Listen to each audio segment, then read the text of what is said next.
ಏನಂತಾರೆ, ಕೆರಿಯರ್ ಬಗ್ಗೆ ಅವರು ಜಾಸ್ತಿ ಯೋಚನೆ ಮಾಡುವಂಥದ್ದು.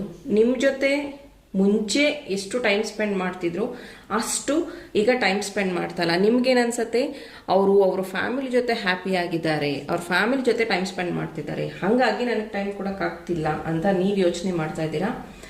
ಇಲ್ಲಿ ನಿಮ್ಮ ಪರ್ಸನ್, ನೀವು ಯಾರ ಬಗ್ಗೆ ಯೋಚನೆ ಮಾಡ್ತಿದ್ರು, ಅವರು ಜಾಸ್ತಿ ದೇವಸ್ಥಾನಗಳಿಗೆ ಹೋಗುವಂಥದ್ದು, ಪ್ರೇಯರ್ಸ್ನ ಮಾಡುವಂಥದ್ದು, ದಾನ ಧರ್ಮ ಕೊಡುವಂಥದ್ದು, ಈ ಥರದ್ರಲ್ಲೂ ಅವರು ಅವರನ್ನು ತೊಡಗಿಸ್ಕೊಂಡಿದ್ದಾರೆ. ಆ್ಯಂಡ್ ಅವರು ಹೊಸ ಹೊಸ ಫೋಟೋಸ್ನ ಅಪ್ಲೋಡ್ ಮಾಡಿದಾಗ ನಿಮ್ಗನ್ಸತ್ತೆ, ಆ ಒಂದು ಪರ್ಸನ್ ತುಂಬ ಚೆನ್ನಾಗಿದ್ದಾರೆ, ನಾನಿಲ್ಲಿ ಬೇಜಾರಲ್ಲಿದ್ದರೂ ಅವ್ರಿಗೇನು ಯೋಚನೆ ಇಲ್ಲ, ಅವರು ಅವ್ರ ಲೈಫಲ್ಲಿ ತುಂಬ ಚೆನ್ನಾಗಿದ್ದಾರೆ, ತುಂಬ ಮುಂದುವರಿತಿದ್ದಾರೆ ಅಂತ ನೀವು ಯೋಚನೆ ಮಾಡ್ತಿದ್ದೀರಾ.